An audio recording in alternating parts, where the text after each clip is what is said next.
राज नाम का एक लड़का था जो उत्तर प्रदेश के एक छोटे से गांव में रहता था। बचपन से ही उसका सपना था आईएएस अधिकारी बनना। पर जिंदगी आसान नहीं थी। पिता खेतों में मजदूरी करते और माँ दूसरों के घरों में झाड़ू पोछा करती थी।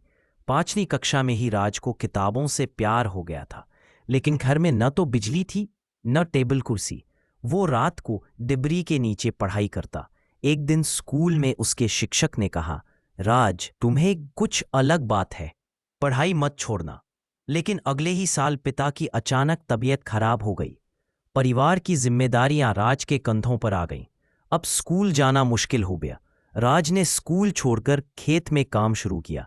गांव में लोग कहने लगे, जिसका जन्म गरीबी में हुआ हो वो क्या अफसर बनेगा। राज चुपचाप सब सुनता रहा, लेकिन अंदर ही अंदर वो एक आग महसूस करता था। एक दिन खेत में काम करते समय एक बच्चा उसके पास आया और बोला, भैया, आप हमें पढ़ा देंगे। राज को लगा कि शायद वो जो खुद नहीं कर सका किसी और के लिए कर सकता है। उसने बच्चों को पढ़ाना शुरू किया, खुद भी धीरे धीरे पुराने नोट से पढ़ने लगा।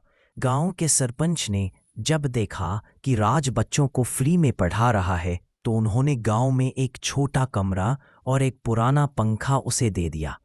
अब राज दिन में खेत में काम करता और शाम को 15 से 20 बच्चों को पढ़ाता।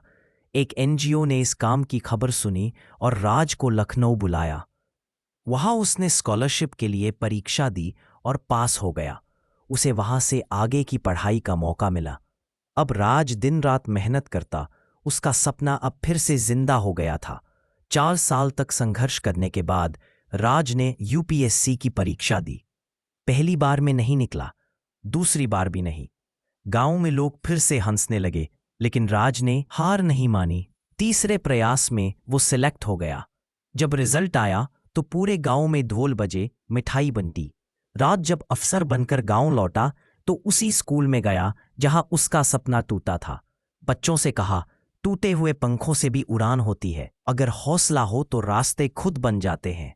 आज राज गांव में एक कोचिंग चला रहा है जहां गरीब बच्चों को फ्री में पढ़ाया जाता है। वह खुद को अफसर कम और शिक्षक ज्यादा मानता है।